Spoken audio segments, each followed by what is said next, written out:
welcome back to Zombie Recaps. Today, we will talk about a horror movie titled Child's Play. Spoilers ahead. Watch out and take care. Detective Mike Norris is on the trail of a serial killer, Charles Lee Ray, who he calls the Strangler. The two of them soon engage in a gunfight as Norris strikes his target in the leg. Lee Ray tries to make a break for it. Then we hear the wailing sirens of a police car. This causes Charles's getaway driver, Eddie Caputo, to flee, leaving his partner at the mercy of the police. The police car doesn't stop, and Norris continues his pursuit. Having taken cover in the doorway of a toy store, Charles shoots at the lock, making his way inside. Norris follows him cautiously, careful not to break his cover.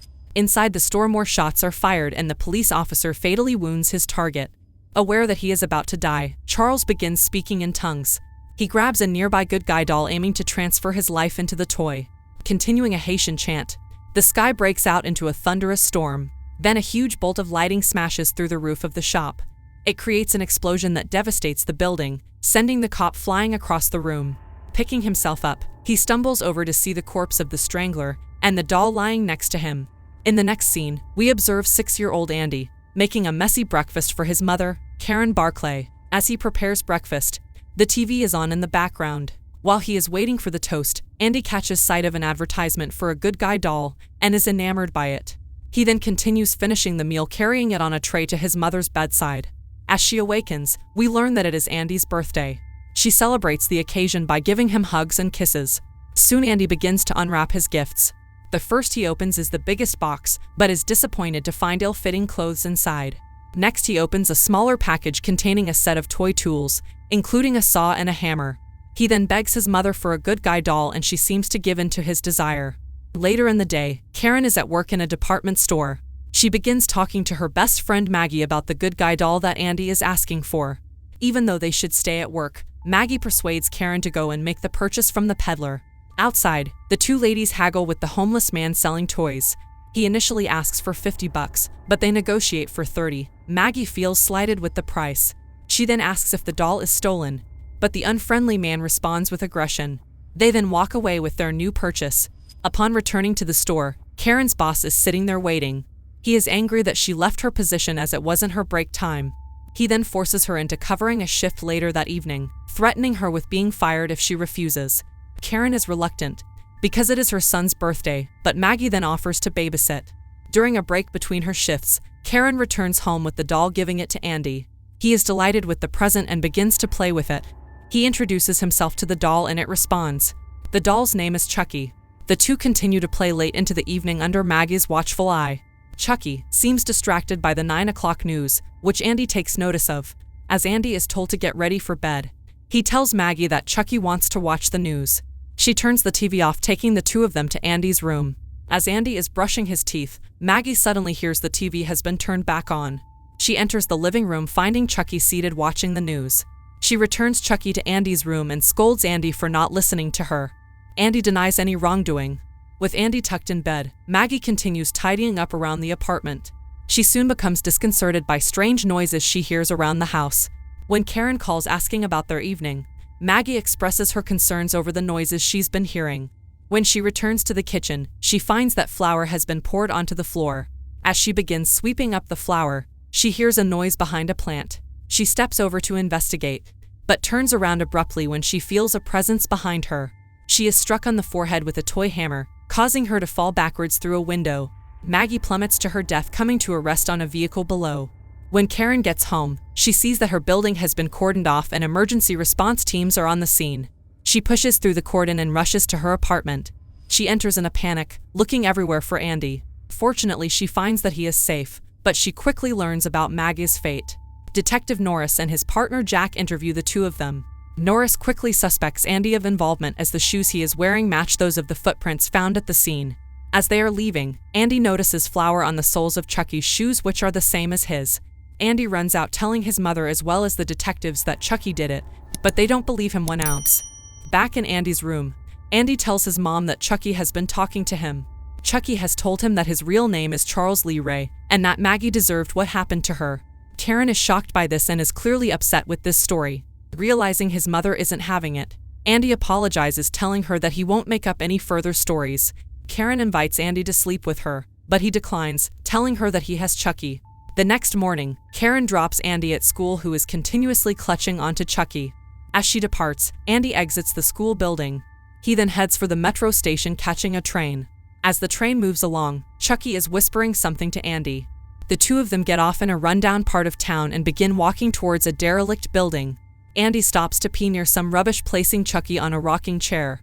While Andy's back is turned, Chucky makes a run for it. He enters the kitchen of a house, where he then turns on the gas. Upstairs, Eddie Caputo is awakened by a noise and goes downstairs to investigate. As he does, he sees Andy walk past, calling for Chucky. Clearly feeling threatened, Eddie begins firing his gun to scare off the intruder. He does so again in the kitchen, but this causes the gas to explode. The house then blows up and collapses with Eddie still inside. Chucky has killed once again. Believing Andy is responsible, the police take him to the station to interrogate him. The interview is observed by Dr. Ardmore. He quickly asserts that Andy is suffering from some form of mental issue. He exclaims that Andy be admitted to a psychiatric hospital for observation.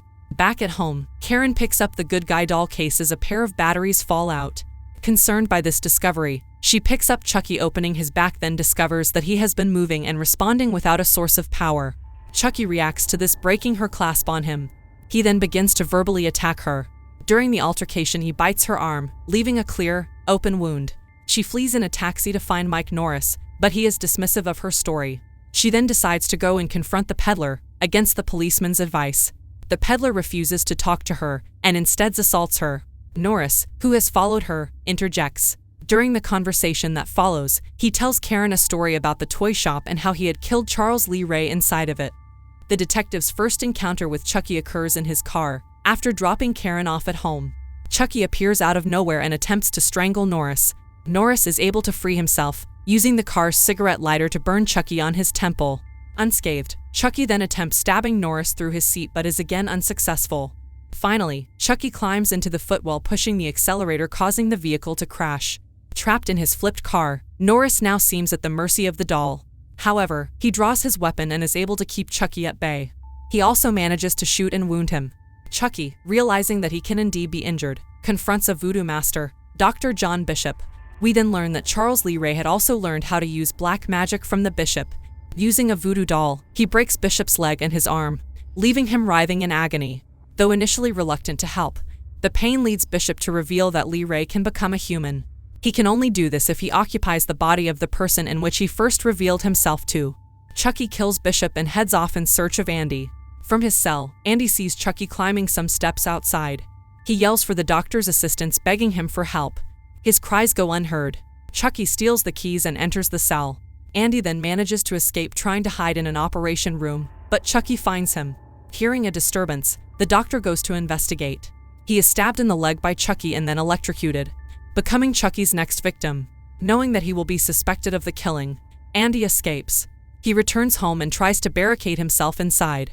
Chucky is then able to get in using the chimney. Armed with a knife, the doll begins to hunt Andy down, quickly overpowering him. He begins performing another voodoo ritual to take over Andy's body, but Mike and Karen arrive in the nick of time. They manage to intervene. When Norris is stabbed in the leg, a battle ensues around the apartment, and luckily Karen is able to protect Andy from any assault. Eventually, she manages to trap Chucky in the fireplace. Andy helps her to set him alight, telling Chucky that playtime is over. Chucky, covered in flames, stumbles out and collapses in a heap of burnt ashes. The mother and son hug one another, then tend to Norris's injuries. Chucky, however, is not yet done. He springs back to life, tracking them while carrying his knife. Karen manages to shoot him, taking off his head, arm and leg, incapacitating the doll. At this point, Jack arrives, refusing to believe that a toy could have done this. Against Norris's advice, he picks up Chucky's head and begins playing with it. As he does so, he is grabbed by Chucky's one remaining arm. At this time, Norris is able to shoot Chucky through the heart. This is the only way that he could be killed, according to Dr. Bishop. With Chucky's blood splattered across the wall, the others rush Norris to the hospital. As they are leaving, Jack jokingly mentions that no one is going to believe him. Andy, meanwhile, peers suspiciously through a doorway at the remains of his good guy buddy. That is all for this video. I hope you liked it. If you did, give it thumbs up. Subscribe to Zombie Recaps, and turn on notifications so you can get notified by YouTube when we upload a new video. Thanks for watching.